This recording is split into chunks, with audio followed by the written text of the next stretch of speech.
दोस्तों, चीन के आक्रामक रवैये से परेशान इंडोनेशिया फ्रांस से राफेल लड़ाकू विमान खरीदने जा रही है।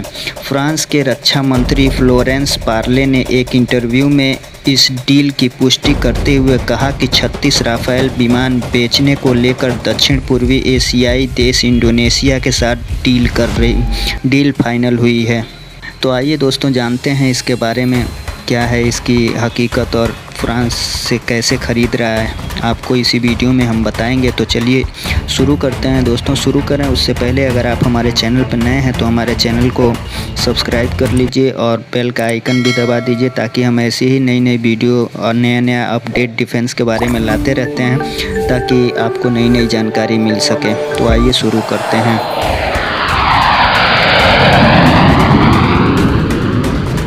दोस्तों, चीन के आक्रामक रवैये से परेशान इंडोनेशिया फ्रांस से लड़ाकू विमान खरीदने जा रही है। फ्रांस के रक्षा मंत्री फ्लोरेंस पार्ले ने एक इंटरव्यू में इस डील की पुष्टि करते हुए कहा कि 36 राफेल विमान बेचने को लेकर दक्षिण पूर्वी एशियाई देश इंडोनेशिया के साथ डील फाइनल हुई है।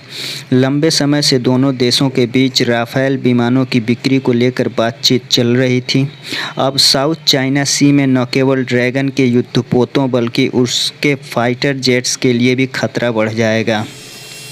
दोस्तों, फ्रांस की ला ट्रिब्यून फाइनेंशियल वेबसाइट ने पहले ही इस डील का खुलासा किया था, लेकिन उसकी रिपोर्ट में 36 के बजाय 48 राफेल का उल्लेख था। इसमें लिखा था कि जाकर्ता अपने व्यापक रक्षा सहयोग को बढ़ाने के लिए फ्रांस के साथ राफेल विमानों की डील को अंतिम रूप देने के लिए उत्सुक है।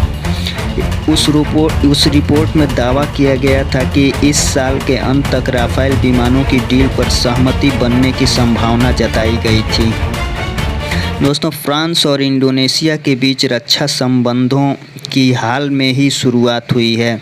राफेल डील के पहले 2019 में इंडोनेशियाई एयरफोर्स के लिए 8 की संख्या में एयरबस हेलीकॉप्टर H-225M हेलीकॉप्टर का सौदा हुआ था। निक्केई एशियन रिव्यू के अनुसार इंडोनेशियन के रक्षा मंत्री पाबोर्वो सुबिआंतो के अक्टूबर में पेरिस दौरे के समय इस डील को लेकर बातचीत हुई थी।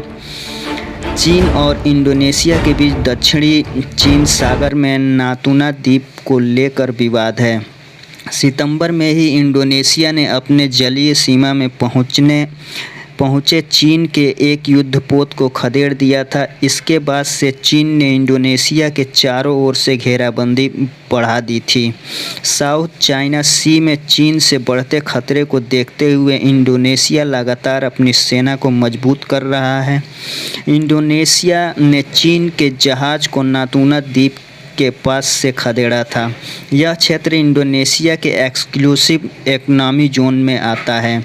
इंडोनेशिया समुद्री सुरक्षा एजेंसी के जहाज चीनी युद्धपोतों और मछुआरों के इस क्षेत्र में लगातार घुसपैठ करने के कारण लगातार गश्त करती रहती है। इससे जलीय क्षेत्र की सुरक्षा के साथ साथ चीन की हरकतों पर भी नज़र बनी रहती है। दोस्तों, नातूना द्वीप के पास चीनी झंडे वाली मछली पकड़ने की नौकाएं अक्सर देखी जाती हैं। चीनी सरकार समर्थित ये नौकाएं ड्रैगन के दावे को लेकर भेजी जाती हैं, जिनकी रखवाली करने के लिए चीनी पेट्रोल वेसल भी तैनात होते हैं। इसके बाद उस इलाके में इंडोनेशिया ने भी अपनी नौसेना की तैनाती बढ़ा दी है। साउथ चाइना सी के 90% हिस्से पर चीन अपना दावा करता है। इस समुद्र को लेकर उसका फिलीपींस, इंडोनेशिया, मलेशिया, ब्रुनोई और वियतनाम के साथ विवाद है। वहीं पूर्वी चाइना सी में जापान के साथ चीन का द्वीपों को लेकर विवाद चरम पर है। हाल ही में ही अमेरिका ने साउथ चाइना सी पर चीन के दावों को खारिज कर दिया था। साउथ चाइना सी में जबरन कब्जा तेज कर दिया है। कुछ महीना पहले ही चीन ने साउथ चाइना सी की 80 जहाज़ों का नाम बदल दिया था। इसमें से 25 आइलैंड और रीफ्स हैं, जबकि बाकी 55 समुद्र के नीचे के भौगोलिक स्ट्रक्चर हैं। यह चीन का समुद्र के उन हिस्सों पर कब्जा का इशारा है जो 9 डैश लाइन के कवर्ड हैं।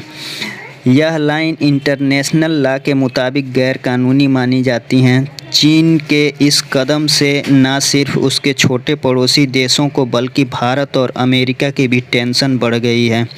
तो दोस्तों ये थी नई अपडेट। दोस्तों जैसे और भी अपडेट आएगी हम आपको बताते रहेंगे।